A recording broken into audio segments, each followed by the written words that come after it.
আমার প্রিয় ছাত্র বন্ধুরা, তোমরা দেখছো ডিজিটাল মেন্টর চ্যানেল। আমি তোমাদের সাথে রয়েছি, তোমাদের বন্ধু বিশ্বনাথ।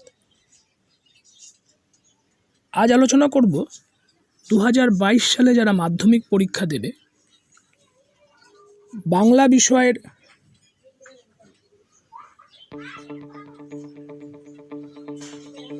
রিডিউস সিলেবাস হওয়ার পর, অর্থাৎ সংক্ষিপ্তকরণ পাঠ্যক্রম কবিতা থেকে তোমাদের যেগুলো রয়েছে, আয় আরো বেঁধে বেঁধে থাকি, আফ্রিকা, অসুখী একজন, অভিষেক, প্রলয় উল্লাস, এই কবিতাগুলো থেকে 3 নম্বর প্রশ্নমানের গুরুত্বপূর্ণ প্রশ্ন এবং 5 নম্বর প্রশ্নমানের বড় প্রশ্নগুলো তোমাদের আজকে সাজেশন দেব। এখনো পর্যন্ত যে সকল ছাত্রবন্ধু ডিজিটাল মেন্টর চ্যানেলের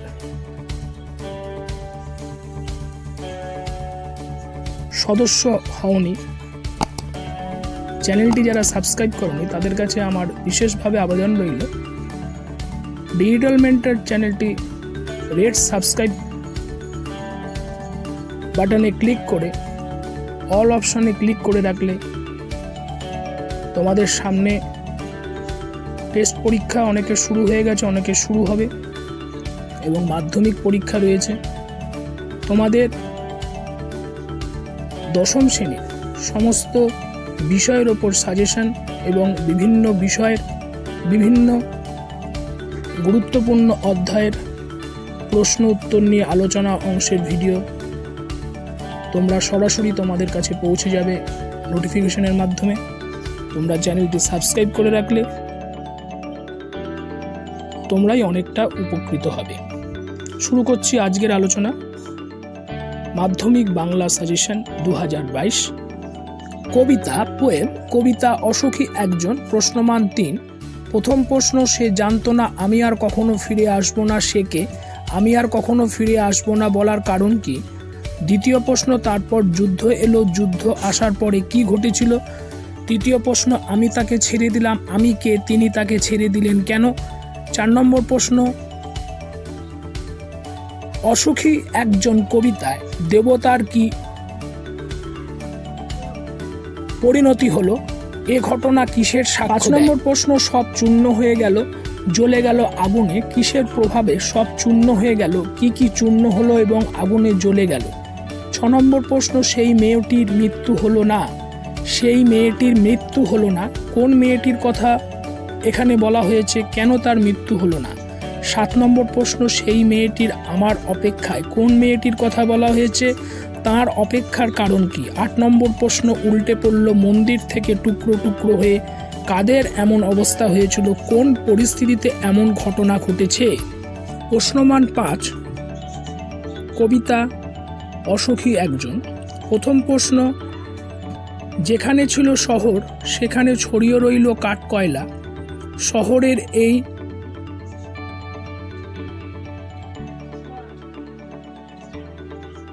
পরিণতি কিভাবে হলো তা কবিতা অবলম্বনে আলোচনা করো। দ্বিতীয় প্রশ্ন, তারপর যুদ্ধ এলো, তারপর বলতে কখন, যুদ্ধের পরিণতি কি হয়েছিল? দশম শ্রেণীর কবিতা আয় আরো বেঁধে বেঁধে থাকি, প্রশ্নমান 3 নম্বর। প্রথম প্রশ্ন, আমাদের ইতিহাস নেই, কে কেন কথা বলেছেন? দ্বিতীয় প্রশ্ন, তবু তো কজন আছে বাকি, এই কজন কারা, তাদের থাকার গুরুত্ব কি? তৃতীয় প্রশ্ন, পৃথিবীর হয়তো গেছে মরে, পৃথিবী সম্পর্কে এমন মন্তব্যের কারণ কি? 4 নম্বর প্রশ্ন, আমরা ফিরেছি দৌড়ে দৌড়ে, আমরা বলতে কাদের কথা বলা হয়েছে, তাদের দৌড়ে দৌড়ে ফিরতে হচ্ছে কেন? 5 নম্বর প্রশ্ন, আয় আরো বেঁধে বেঁধে থাকি, কাদের উদ্দেশ্যে এই আহ্বান, এই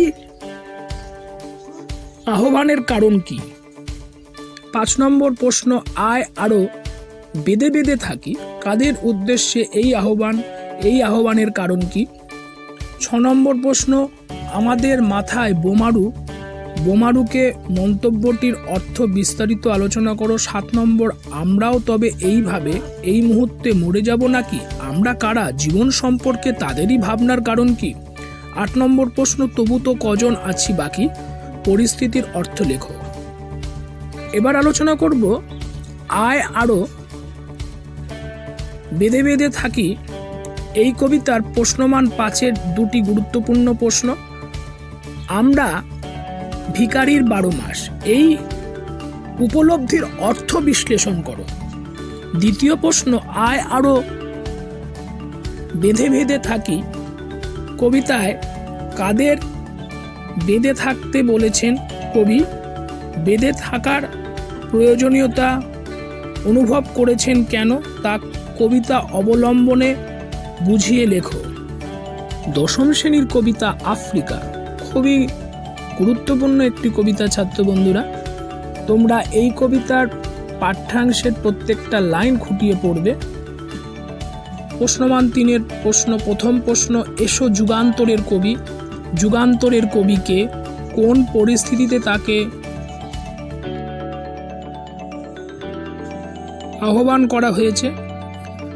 দ্বিতীয় প্রশ্ন, এলো মানুষ ধরার দল, তাদের আগমনের আগে আফ্রিকার স্বরূপ কেমন ছিল? তৃতীয় প্রশ্ন, শঙ্কাকে চাইছিল হার মানাতে, কে কিভাবে শঙ্কাকে হার মানাতে চাইছিল? 4 নম্বর প্রশ্ন, অপরিচিত ছিল তোমার মানব রূপ, তোমার বলতে কারা, তোমার বলতে কার, সেই রূপের পরিচয় দাও। 5 নম্বর প্রশ্ন, পঙ্কিল হলো ধূলি তোমার রক্তের অশ্রুতে মিশে, তোমার বলতে কার, তার রক্ত অশ্রু কেন ঝরেছিল? 6 নম্বর প্রশ্ন, দাঁড়াও এই মানহারা মানবীর দ্বারে, মানহারা মানবীকে তার দ্বারে কেন দাঁড়াতে বলা হয়েছে? 7 নম্বর প্রশ্ন, বিদ্রুপ করেছিল ভীষণকে, কে কিভাবে বিদ্রুপ করেছিল, কে কিভাবে বিদ্রুপ করছিল? আফ্রিকা কবিতার প্রশ্নমান 5-এর 2টি প্রশ্ন। প্রথম প্রশ্ন, সভ্যের বর্বর লোভ নগ্ন করল আপন নির্লজ্জ অমানুষতা। সভ্যের বর্বর লোভের যে চিত্র আফ্রিকা কবিতায় ফুটে উঠেছে তা তোমার নিজের ভাষায় লেখো। দ্বিতীয় প্রশ্ন, হায় ছায়াবৃতা, ছায়াবৃতা কাকে বলা হয়েছে, তার সম্পর্কে কবি কি বলেছে, সংক্ষেপে লেখো। 10ম শ্রেণীর কবিতা অভিষেক, প্রশ্নমান 3-এর প্রশ্ন। প্রথম প্রশ্ন, বিধিবাম মনোপতি, বক্তাকে তিনি কেন একথা বলেছেন? দ্বিতীয় প্রশ্ন, সিরিয়া কুসুম দাম রসে মহাবলী, মহাবলীকে তার এমন আচরণের কারণ কি? 3 নম্বর প্রশ্ন, ঘুচাবো এ অপবাদ বোধি রিপু কুলে, বক্তা কোন অপবাদের কথা বলেছেন? উক্ত অপবাদ ঘোচানোর জন্য তিনি কিভাবে প্রস্তুত হলেন? 4 নম্বর প্রশ্ন, জিজ্ঞাসিলা মহাবাহু বিস্ময় মানিয়া, মহাবাহুকে তার বিস্ময়ের কারণ কি? 5 নম্বর প্রশ্ন, নাবিলা কব্বুর দল হেরি বীরবরে মহাগর্বে, কব্বুর দল শব্দের অর্থ কি? বীরবর কোথায় উপনীত হলে এমনটি ঘটেছে? 6 নম্বর প্রশ্ন, এই সাজে কি আমারে, বক্তার এমন মন্তব্যের কারণ কি? 7 নম্বর প্রশ্ন, দেখিব এবার বীর বাঁচে কি ঔষধে, বীর বলতে কাকে বোঝানো হয়েছে, তার সম্পর্কে কেন এই মন্তব্য? 8 নম্বর প্রশ্ন, সাজিছে রাবণ রাজা, রাবণ রাজা কেন সেজেছেন, তার সাজসজ্জার বিবরণ দাও। এখন আলোচনা করব 10ম শ্রেণীর কবিতা অভিষেক, এই কবিতার প্রশ্নমান 5-এর প্রশ্নগুলি। প্রথম প্রশ্ন, অভিষেক কবিতা অবলম্বনে লঙ্কেশ্বর রাবণ চরিত্রটি আলোচনা করো। দ্বিতীয় প্রশ্ন, অভিষেক কবিতা অবলম্বনে ইন্দ্রজিৎ চরিত্রটি বর্ণনা করো। তৃতীয় প্রশ্ন, নমিপুত্র পিতার চরণে, পিতা ও পুত্রের পরিচয় দাও। পাঠ্য অংশ অবলম্বনে পিতা ও পুত্রের কথোপকথন নিজের ভাষায় লেখো। 4 নম্বর, ইন্দ্রজিতের বীরত্ব ও দেশপ্রেমের পরিচয় দাও। 10ম শ্রেণীর কবিতার প্রলয় উল্লাস, প্রশ্নমান 3-এর প্রশ্নগুলো আলোচনা করছি ছাত্র বন্ধুরা। প্রথম প্রশ্ন, এবার মহানিশা শেষে আসবে উষা অরুণ হেসে, মহানিশা কি, এই মন্তব্যের মধ্যে দিয়ে কবি কিসের ইঙ্গিত দিয়েছেন? 2 নম্বর প্রশ্ন, দিগম্বরের জটায় হাসে শিশু চাঁদের করো, প্রসঙ্গ উল্লেখ করে তাৎপর্য আলোচনা করো। 3 নম্বর প্রশ্ন, আসছে নবীন জীবন হারা, অসুন্দরে করতে ছেদন, উক্তিটির তাৎপর্য লেখো। 4 নম্বর প্রশ্ন, ভাঙা গড়ার খেলা জেতার কিসের তবে ডর? ভাঙা গড়ার খেলা জেতার কিসে তবে ডর? ভাঙা গড়ার খেলাটি কি, তা থেকে বক্তা কেন ভয় পেতে নিষেধ করেছেন?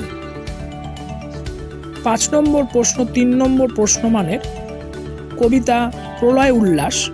প্রলয় বয়েও আসছে হেসে মধুর হেসে, প্রলয় বয়েও আসছে হেসে মধুর হেসে, কে আসছে তার হাসির কারণ বিশ্লেষণ করো। এখন আলোচনা করব এই কবিতার প্রশ্নমান 5-এর প্রশ্নগুলি। প্রথম প্রশ্ন, প্রলয় উল্লাস কবিতার নামকরণের সার্থকতা আলোচনা করো। দ্বিতীয় প্রশ্ন, আসছে নবীন জীবনধারা অসুন্দর করতে ছেদন। অসুন্দর করতে ছেদন নবীন কিভাবে এসেছিল তা নিজের ভাষায় বিস্তারিত বর্ণনা করো। 3 নম্বর প্রশ্ন, প্রলয় উল্লাস কবিতার মূল ভাববস্তু আলোচনা করো। 4 নম্বর প্রশ্ন, প্রলয় উল্লাস কবিতা অবলম্বনে কবির বিদ্রোহী মানসিকতার পরিচয় দাও। সেই সঙ্গে সঙ্গে আজকে আলোচনা অংশের ভিডিওটি এই পর্যন্ত ছাত্র বন্ধুরা। আজকে আলোচনা অংশের ভিডিওটি যদি তোমাদের দেখে ভালো লাগে, তোমাদের প্রত্যেকের কাছে আমার আবেদন রইল লাইক, শেয়ার এবং কমেন্টস করতে ভুলবে না। আরেকটি কথা বলছি, কোনো প্রশ্ন উত্তর যদি তোমাদের প্রস্তুত না হয়ে থাকে, তোমরা কমেন্টস বক্সে সেই প্রশ্নের নাম লিখে তোমরা কমেন্টস করে জানাবে। সেই প্রশ্নের উত্তর নিয়ে আমরা সামনের নেক্সট কোনো ভিডিওতে তোমাদের সামনে সেই উত্তর অংশ নিয়ে আলোচনা করব। প্রত্যেকে ভালো থাকবে, সুস্থ থাকবে। ধন্যবাদ।